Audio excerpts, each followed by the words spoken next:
feel like the camera's so low. Hi guys, my name is Janelle. Welcome back to my channel, or whatever it is they say.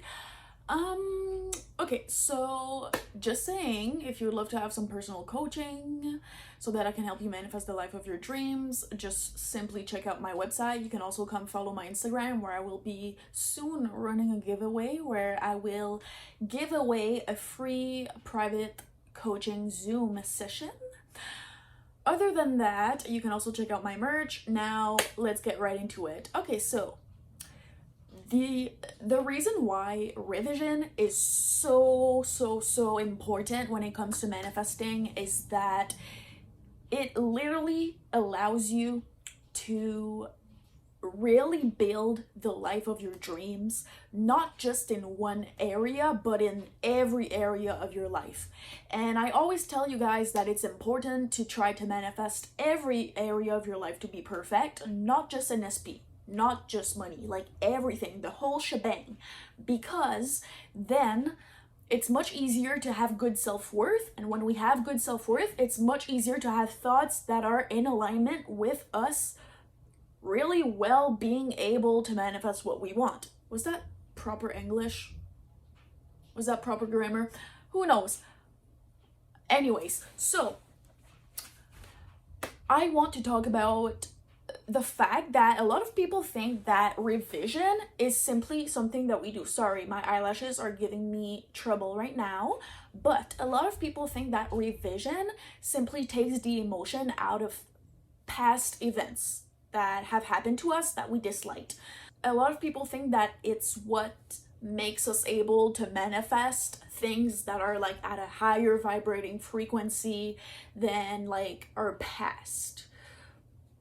While both of those things are true, it does even more than that. Like, it's even more intense than that. It also literally changes the past.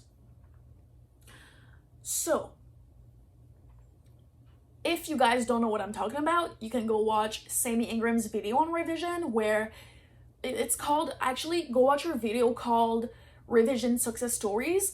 And one of the stories from her clients that really stood out to me is that there was a girl that said that her boyfriend broke up with her, and she revised it and told herself that they were still dating, and then he literally forgot that he broke up with her, and they just kept dating as if it had never happened.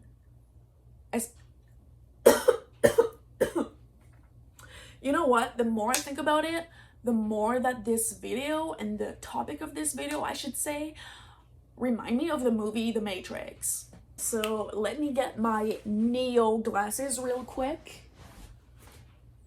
Do I look like Neo from The Matrix now? This video is intense, okay? I am not going easy on you guys today. I'm not trying to sound sane or credible today. I'm teaching you guys how to literally change the past using revision, okay? Another good example of revision was, I don't remember which one of Roxy Talk's videos it was. Sorry, Roxy, if you're watching, but I remember her saying that when her and her husband got a new place to live in, they first got denied.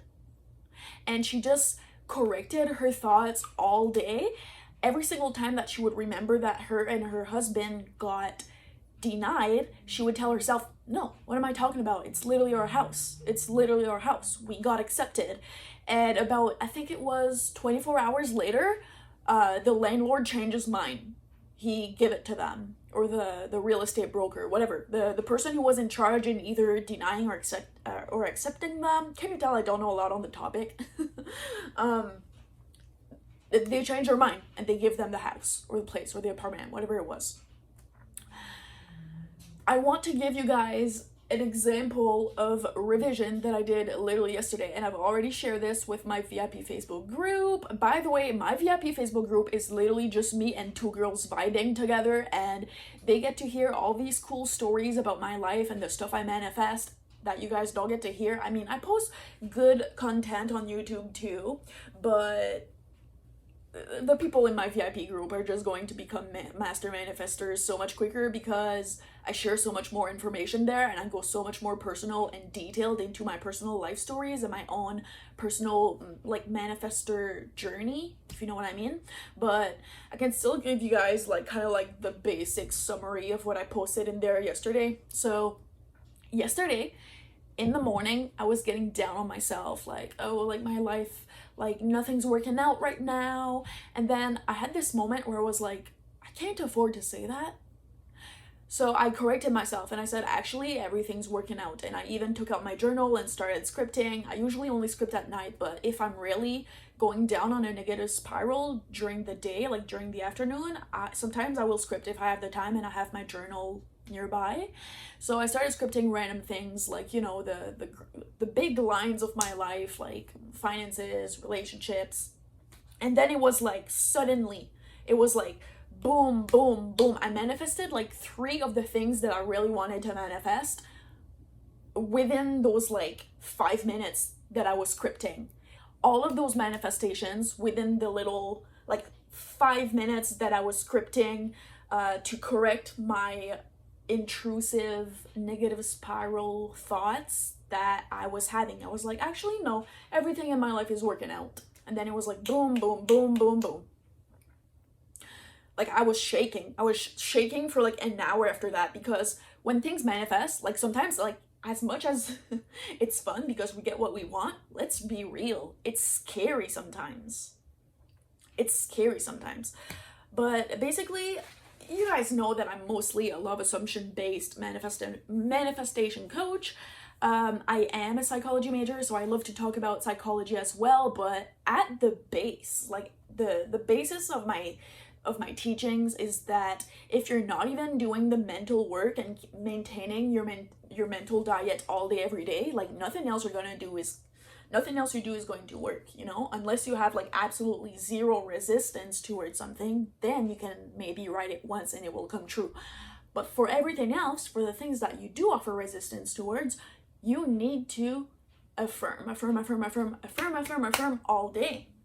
Okay, so, but anyways, Neville Goddard, all of us law of assumption based manifestation coaches on YouTube, we are basically preaching Neville Goddard's teachings. Okay, we are all disciples of Neville Goddard.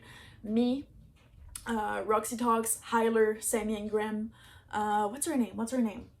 You know, this woman with the curly blonde hair, she's newer, she has about the same amount of subscribers as me, that woman. Yeah. So Neville Goddard says that there are actually 3 different ways to revise, and I always share this with my clients who purchase my coaching, and I like help them apply it to their situation. But basically those 3 ways to revise are, the first method is to literally completely brainwash yourself into believing that something completely different than what has happened is what happened. So if your boyfriend broke up with you, you would say, my boyfriend and I are happily in a relationship together. The second way to revise is to exaggerate the good that has happened. So you would say, wow, like, well, in this situation, it wouldn't really work, but let's say that your SP texts you, hey, you could say, wow, my SP texted me, hey, and he asked me to be his girlfriend. Wow, that's so cool.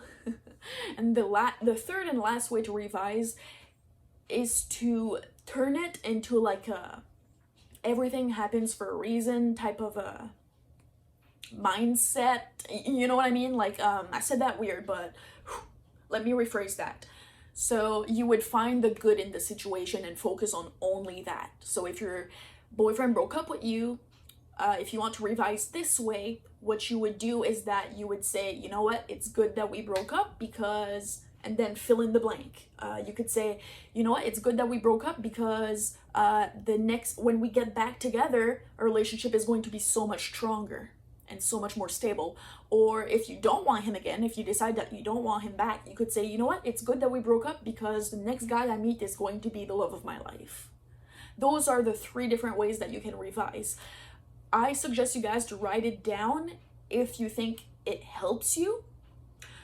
sometimes I write it down. I honestly don't really need to write down my revising. Most of the time it's pretty straightforward. Like, it's easy for me to just do it in my mind only. Like, oh, that happened, actually no, this is how it went. But you could totally write it down if that helps you, like, put your thoughts in order and like look at the situation, and but I personally don't ever remember revising something by writing it down. Like yesterday, I guess I kind of did that, but then again, I just kind of wrote down what I would when I script at night anyway. But do you know what I mean though? You can write it down if it helps you, but you should be able to do it just using your mind, like, on the spot. Yeah, I think that's it for today, guys. We're going to talk more about, like, I think the next video that I post is going to be a little bit more about, like, how to persist even when you're uncertain that it's going to work, like how to find the motivation to affirm, like how to find the motivation and the discipline to persist no matter what, because a lot of my clients and my followers complain that this is hard to do. Like, it's annoying to have to affirm all day. Well, don't worry, I'm going to make a whole video about that topic alone. Boy, do I have a lot of things to say about that. But for today, I think that's it. Thank you so much for watching. Sorry. Thumbs up if you enjoyed this video. Subscribe if you're feeling generous. And I mean, share with everyone and anyone and everyone. I mean, everyone deserves to know this stuff, you know? Okay, guys, I'll see you next time. Bye.